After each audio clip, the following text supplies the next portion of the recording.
Good morning, Your Honor. Anthony Brown for the for the plaintiffs and the appellants, and I'd like to reserve 3 minutes for rebuttal.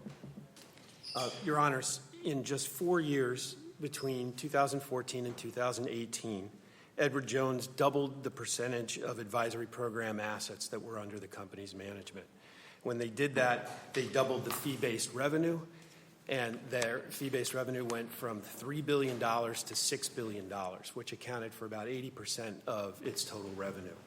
And a lot of that was due to the conduct that's alleged in this case. Specifically, Edward Jones had many small investors, people who were investing $200,000 or less, that were in brokerage accounts that charged commissions only. Edward Jones recommended that they switch their accounts, the entire investment vehicle, from the commission-based accounts to advisory fee-based accounts that charged higher fees. And as a result, they ended up making more money. It was clearly in the interest of Edward Jones to do that. It was not in the interest of the plaintiffs to move their accounts over, because in the long run... We know these facts, and we have read your briefs. Could you address the issues we asked about in our oral argument order about the Worthingtons in particular, and when they switched their account, what the source of the fiduciary duty was, and the other questions that we asked? The court asked whether there was some substantive difference between the fiduciary duty that was owed to the Worthingtons when they switched the trust account over, and the answer to that is really no. And to answer that question, I have to go back to the beginning, which says, in California, whether you're a broker or a financial advisor, you have a fiduciary duty to your client. It's really that easy. So in your brief, when you talk about the California fiduciary duty, it's pretty sparse, but what I understood was a lot of stuff about control. And I don't think you really said that these financial professionals were exerting control over these accounts. We're not saying anything about control. That's Edward Jones's argument. Our argument doesn't have anything to do with control. Where control. are the cases you've pointed us to where there's a fiduciary duty in California to act in the client's best interest in the absence of control by the financial person? Yeah, so if you're going to have to give me a second to get there, because it takes a little bit of backing up. Look at Duffy and Twomey, and in both of those cases, the court recognizes that whether you're a broker or a financial advisor, you owe a fiduciary duty. What is a fiduciary duty in its essence? It is the duty to act in the utmost, I'll quote it for you. The duty of the broker being a fiduciary character must be exercised with the utmost good faith and integrity. That's Duffy, okay? There's no question that that's what the fiduciary duty is. The question in this case is, how do you apply that under the particular circumstances of what happened here?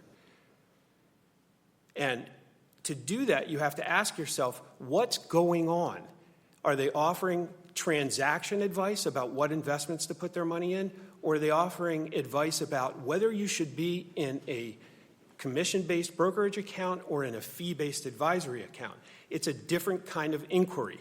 If it's just whether or not you should be investing in a specific security, the question about the control over the account matters, and there's a sliding scale there, because obviously if you're the kind of investor who says, look, I know what I'm doing, okay? You just leave it up to me. I'm going to tell you what to invest in. I just want you to broker the transaction. Then there's a lower fiduciary duty. But if you're a brokerage client, and this is what happened in the case, you're a brokerage client with Edward Jones. They say, we want you to come in. We're inviting you to come in to speak with our financial advisor. We want to offer you some advice about your financial future. We're going to do some, pamphlets. We're going to look at our options that are available. We're going to ask you some questions, and then we're going to recommend to you to move from your brokerage account to the fee-based advisory account, okay? So these are pre-existing clients. They're people who were already, had trust in their brokers at Edward Jones for the advice that they were offering, and they were being invited in. It's not like someone walked off the street and came into Edward Jones and they said, I see you got a bunch of pamphlets over there about all of the options that are available. Can you give me some of them? I'll review them, and then I'll tell you if I want to exercise my option to, choose an advisory account or something else. These people were brought in specifically for the purpose to go over their Making Good Choices pamphlet. And then Edward Jones said after that inquiry and after that invitation, after bringing them into the office, they said, this is what we recommend to you. And you have to. So I was going to say, I understand your primary argument about California's fiduciary duty. I think it is complicated by our own still binding precedential decision, LaBauche.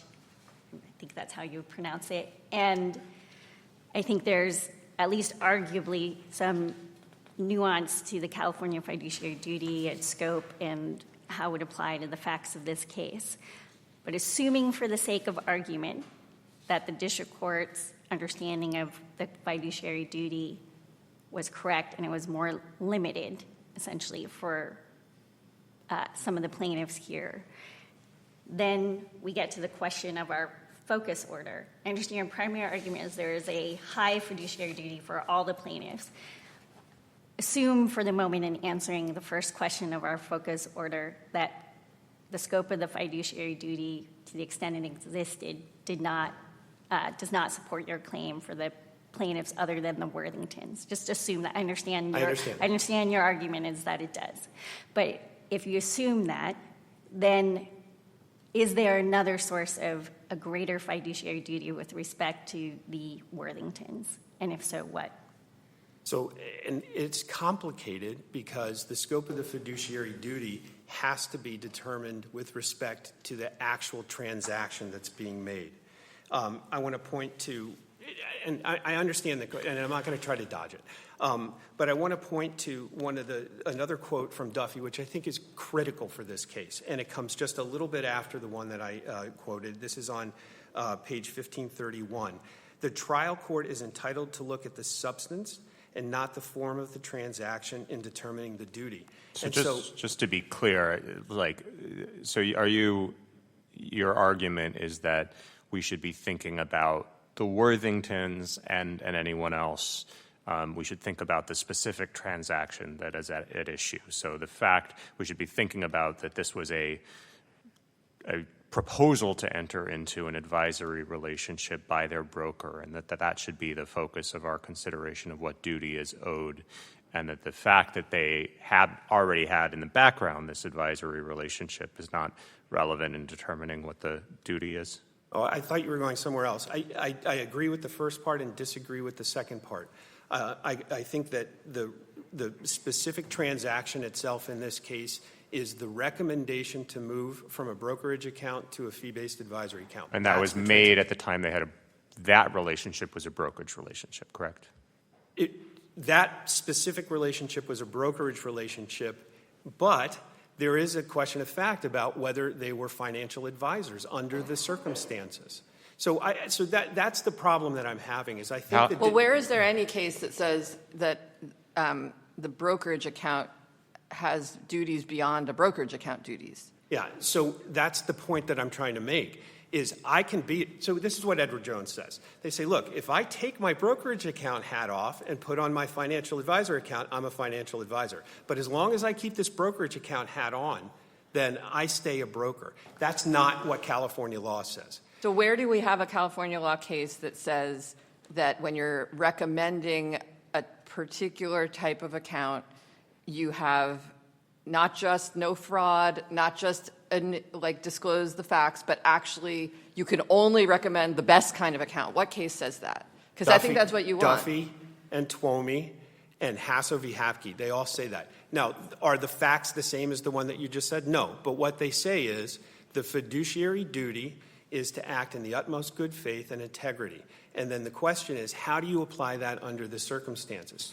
So utmost good faith and integrity is different from a best interest standard necessarily, though, right? I mean, I think that's the point we were talking about, that there's a lot of variation. And here, it seems like we have to identify some source of a best interest duty, right. Correct?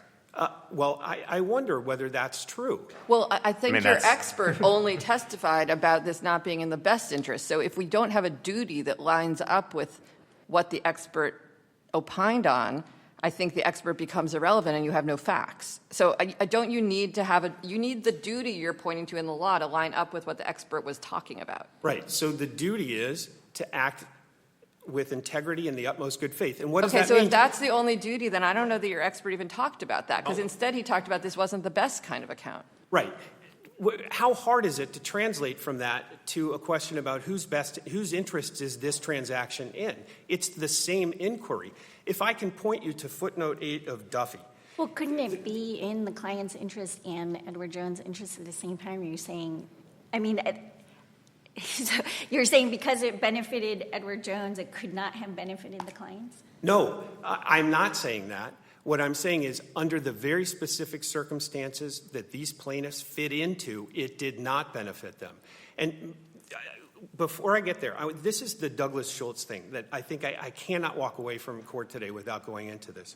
But I want to point the court, Judge Friedland, to answer your question. If you look at footnote 8 of the Duffy case, there's a discussion there about Twomey. And the point of footnote 8 is to say, what are the contours of the fiduciary duty for this specific person who's making a recommendation in this case? And it says, the broker must assume the responsibility for ascertaining that the customer understood the investment risks involved in her changed objective. So here's the duty in our case. Edward Jones must assume the responsibility for ascertaining that the customer understands the investment costs involved in the changed objective. That's the duty in this case. But there's a question here. As I recall, there's some factual dispute about what people did or did not know. But the claim is not that the core claim, at least as I understand it, is not that they lacked information about these accounts. The core claim is, regardless of what information they were or were not provided, that it was not in their best interest, right? So we're not talking about a informational injury. We're talking about a claim that they could have said everything in the world about it, and that they were nonetheless violating their duty by recommending these accounts with this 0.5%, more than 0.5% differential in the costs, right? Well, it's actually a two-pronged sort of argument. And the first part is, why are you bothering to even provide this option to these clients when you know, based upon the facts in the case, that it's not in their best interest? And then the second prong of it is there was a duty to assure that the clients understood that. No, I'm not. There's no dispute that they disclosed the amount of the fee, but what they didn't do is explain. They didn't do the math. They didn't explain. But even there's an interesting problem here, because even you haven't moved forward with one of your named plaintiffs in this case, correct? Because it turns out when you did the math as to that named plaintiff's accounts, it was below the point, your expert's 0.5% threshold, correct? Right. So there's a different, in advance, it's not, would it even have been possible for these investment advisors, brokers, they're wearing their different hats, to run the math to determine that, this person is going to end up with a cost structure that exceeds plaintiff's subsequent 0.5% standard? Yes, it would have been. And that's why you have to look carefully at the Douglas Schultz reports that are in the record, okay? There are three things in particular you need to look at. He did a report, he did a declaration, and he did a rebuttal report. The Douglas Schultz opinion is so grossly mischaracterized by both the district court and Edward Jones. I have to just explain very briefly what he's saying, okay? He says, if you have people who are small investors, $200,000 or less, and they are already in mutual funds, which means that they're already, in a suitable investments, and you ask them to move to an asset, like an advisory fee-based account, then if there is a certain amount of additional costs that they're going to incur, and the services that they get provided are not worth those costs, that is presumptively unreasonable. That's what the Schultz opinion says. And it's based on legal advisory reports that came out from NASD, which is the precursor to FINRA. And it's based upon the Oliver Wyman study from 2010 that was a study commissioned by the SEC. It's analogous to the kind of looper metric that was developed to talk about churning okay? All of this is outlined in his expert report. Now, you wouldn't know any of that because it doesn't appear in the district court's ruling. But what does the Schultz... I think if you want time for rebuttal, I need to cut you off. Okay. We have the report, and we can look at what you're talking about. Thank you, Your Honor.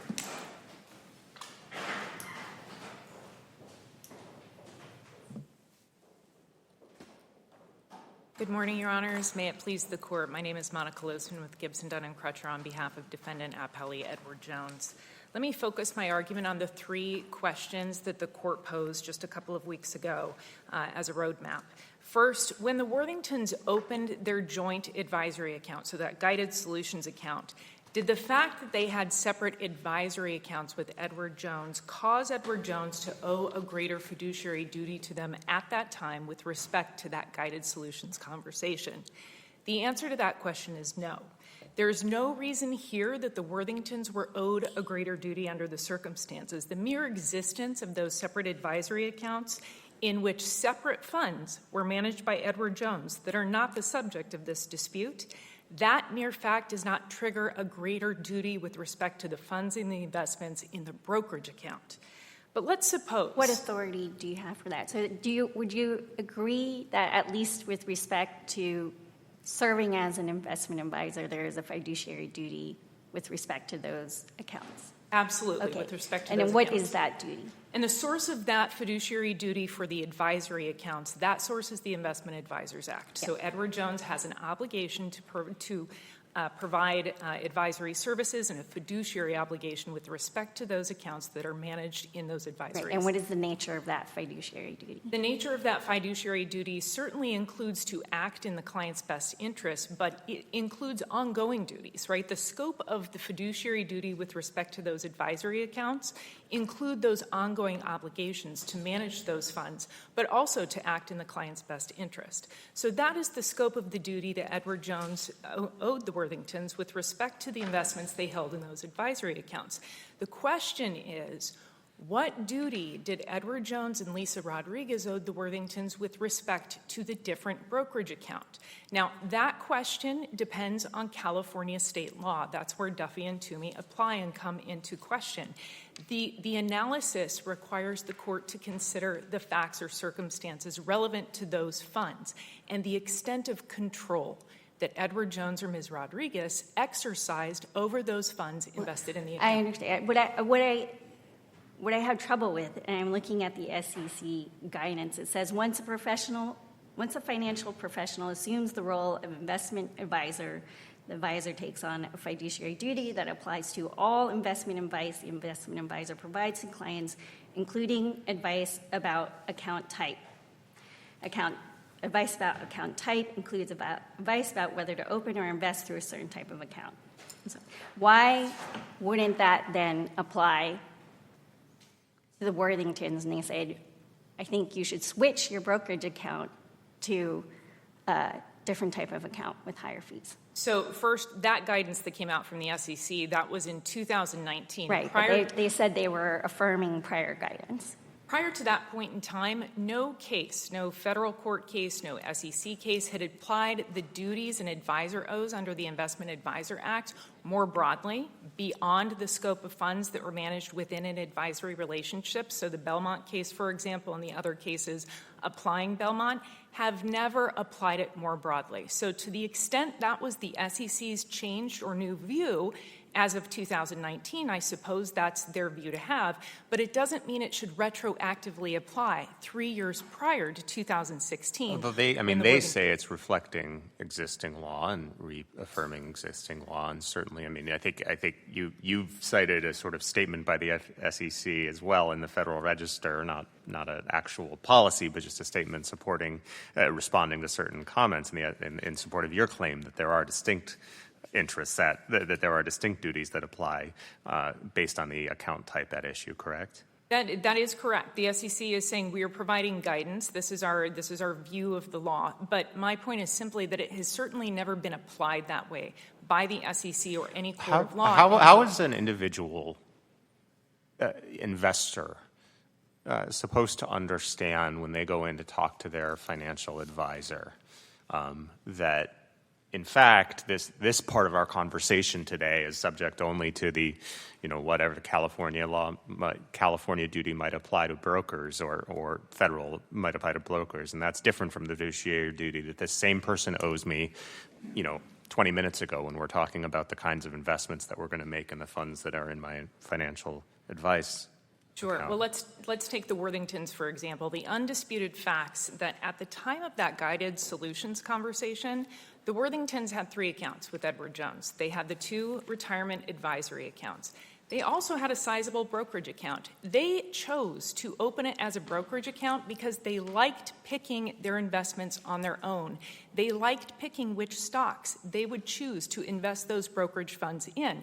So respectfully, the undisputed facts, I believe, show that the Worthingtons at least appreciated the difference, that they were not relying on Ms. Rodriguez's or Edward Jones' advice in deciding how to invest those particular funds. That's not quite answering the question, though, right? Because they're meeting with Ms. Rodriguez. At that point, she has at least taken on the role of a investment advisor, a financial advisor, right? So if they're meeting with her, and does she literally say, right now I'm advising you with my fiduciary duty as an official advisor, but when I tell you to switch your brokerage account to an a guided solutions account, I'm no longer wearing that hat and I no longer have a duty to act in your best interest? Yeah, I agree that the record certainly doesn't suggest the conversation was parsed that finely, nor did it need to be, So right? how, from the customer's perspective, are they supposed to know From that the the fiduciary duty is not the same when she's providing that advice? Because they have elected to have different relationships with respect to how their different funds are managed. That is a choice that the Worthingtons have made. They have decided not to pay, for example, advisory fees with respect to their sizable brokerage account because they want to control the investments. They want to continue controlling those investment choices with respect to those funds.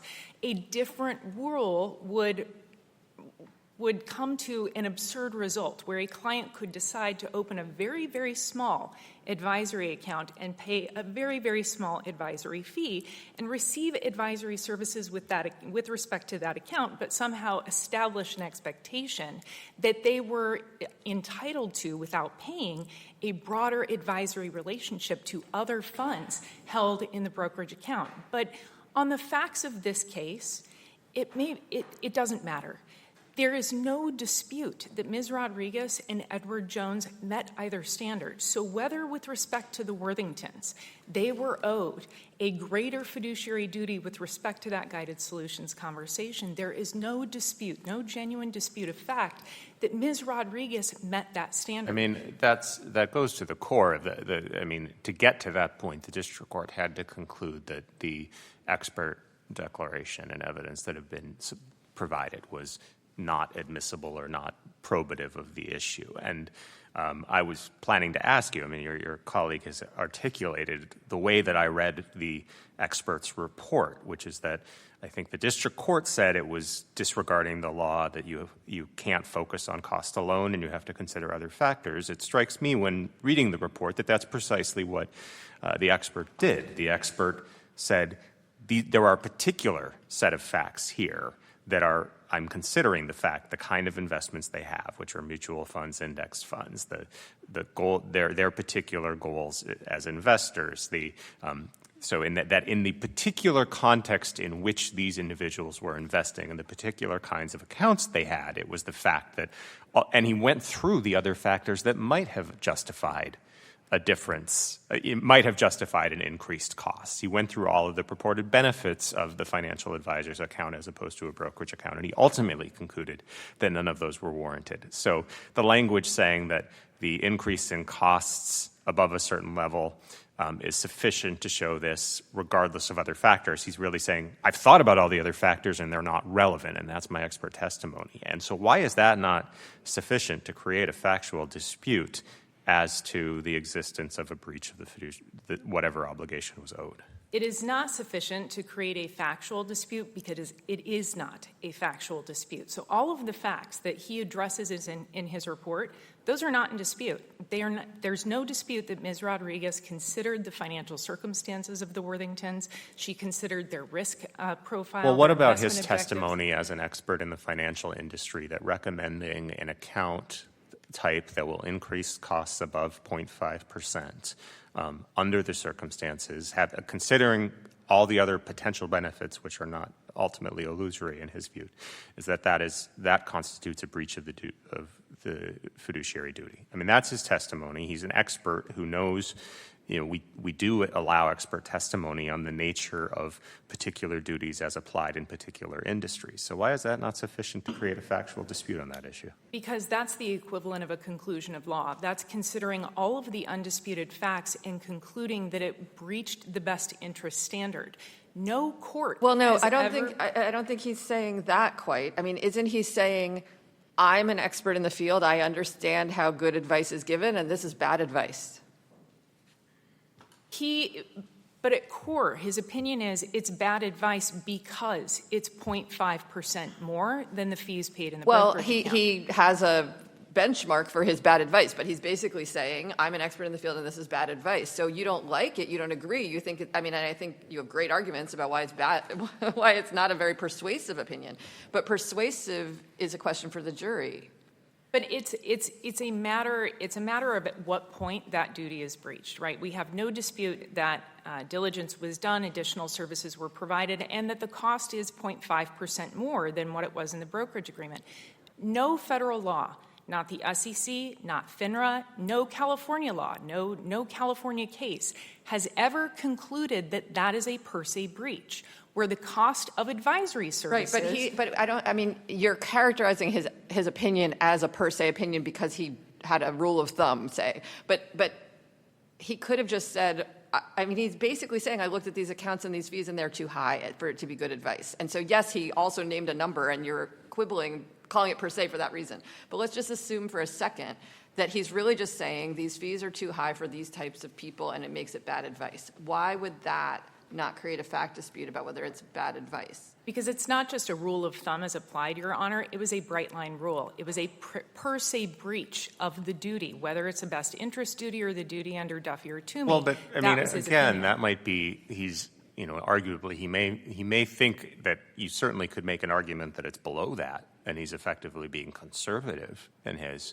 numbers. I mean, if he were to testify, if he had under a different set of facts, an expert said, I'm going to say that look at all these accounts, and this is categorically not in the best interest of the clients because the recommendation was to use an account type that will have fees so high that the principal will be entirely destroyed within 10 years of the account's existence. That would be a per se rule, but I would think that would be expert could testify that to establish a breach of the duty.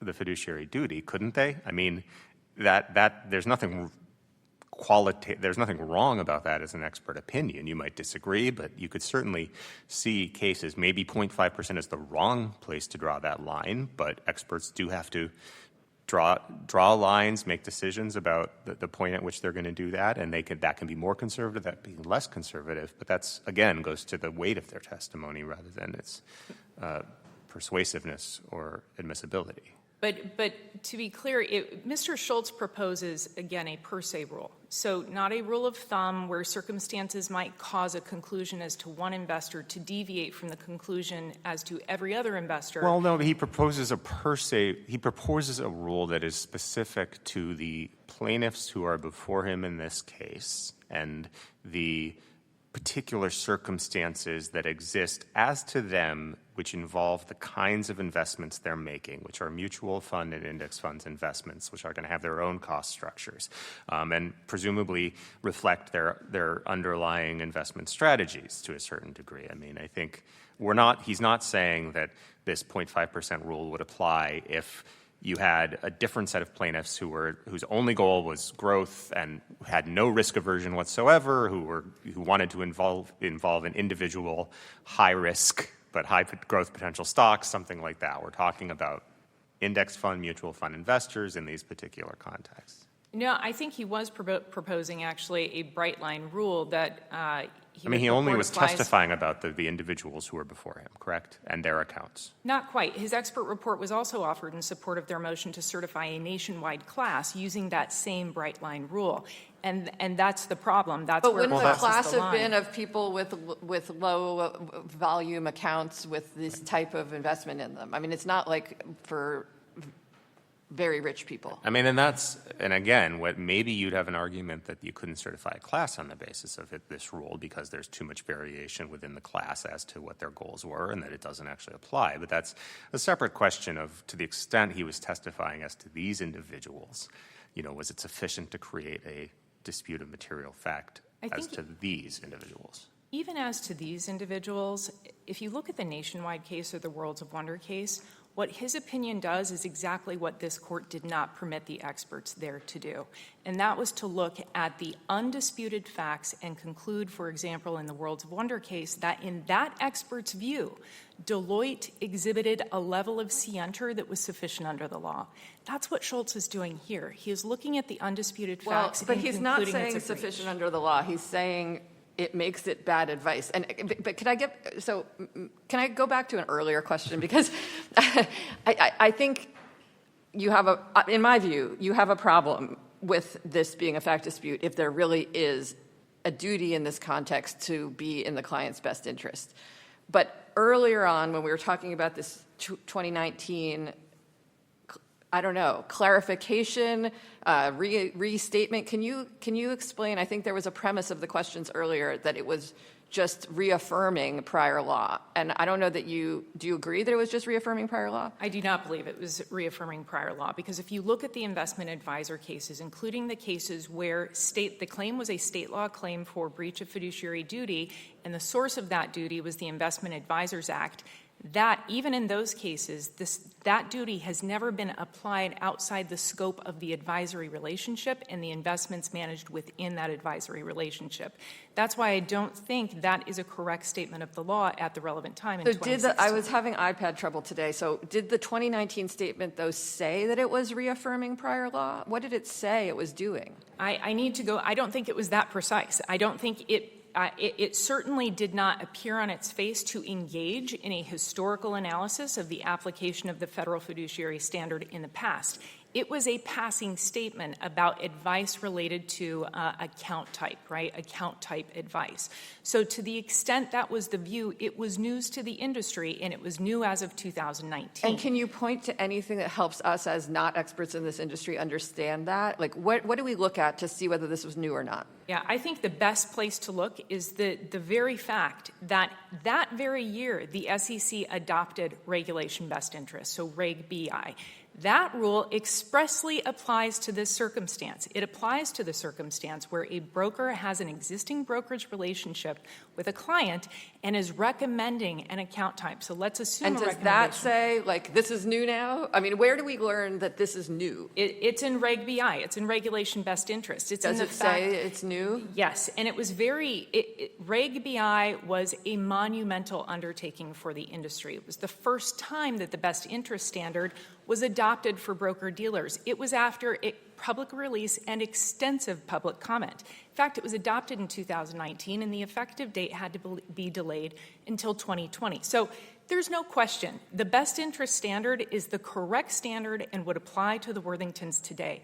But the issue is it doesn't apply back to 2016. Well, and it is the case, is it not, that, and I think this is one of the things you've quoted, that in adopting the best interest standard, they did apply the best interest standard. There was a choice not to apply a full version of the fiduciary duty standard that applies under the Investment Advisors Act, correct? They decided to make some aspects of it were adopted, but they did not just make the obligations of brokers identical to those of investment advisors. That is correct. It is still different, but with respect to the duty that plaintiffs argue applies here, that is Reg BI, and it did not become effective until 2020. Any other questions? Okay. We thank you for your argument. Let's put 3 minutes on the clock for rebuttal. Thank you, Your Honors. I don't want to address the Schultz opinion. I think you have a good grip on that. Can unless you have questions can you about point to anything that tells us that this version of best interest that definitely does exist from 2019 on, point to something specific that says it existed prior to that for choice of accounts advice? I don't disagree with opposing counsel that there is something new going on here. I think the court needs to put it in context and forget about the fact that it's federal because we're operating under California law. But the context is that the SEC has for years been trying to figure out what is the appropriate relationship, what is the appropriate duty. Even though they now are saying you have to operate in best interests, they still won't call it a fiduciary duty. So there's a lot of wordplay that goes on. I mean, I guess earlier today, you really weren't talking about any of this federal law. You were really just coming in and saying, look at California. No, well, because here's why. Because we're in California, and California says you have a fiduciary duty. So whether or not they have a fiduciary duty under federal law is irrelevant. We do have a fiduciary duty. The only question is what are the contours of that duty? That's why we're looking at the federal law. And so what tells us that the contours of the duty in California prior to 2019 were what they are after 2019 in federal law? Well, my question is why do we have to rely on whether this is retroactive or not? That a duty was available for the SEC to adopt and to propose for many, many years. They finally got around to doing it after the industry went hog wild, moving their brokerage clients over to advisory fee-based accounts. But why are we restricted from looking at what California law would consider a fiduciary duty under the circumstances? And I also want to point out, if you look at...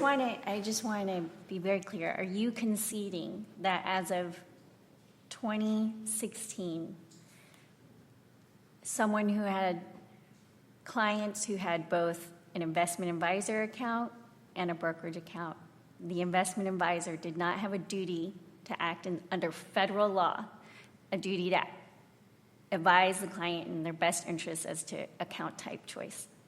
Best interest did not come into effect until 2019. So that 2019 guidance that I just read from the SEC, you concede was new as of 2019? Yes. Okay, so you're relying solely on state law for the Incorrect. imposition. What I'm relying on is the fact that state law says there has to... So think about this. Do we have any California cases that address these specific circumstances? No. But do we know that California law imposes a fiduciary duty? Yes. So how do we fill that in? How do we figure it out? We have to look at the federal law. We have to look at other circumstances. We have to analogize to other kinds of cases. That's why I quoted Duffy, because Duffy in footnote 8 tells us that your duty is to ascertain whether the client truly understands what the risks are. In our case, it's not a risk that we're talking about, it's advice. So Duffy says you have to truly ascertain whether or not the client understands what the costs are, okay? So in 2019, the SEC got around to recognizing, You're over your time, so unless my colleagues here want more, I think I'm going to cut you off. Do you want more answer? Okay. Sorry, you're over your time. Thank you. Thank you both sides for the helpful arguments. This case is submitted.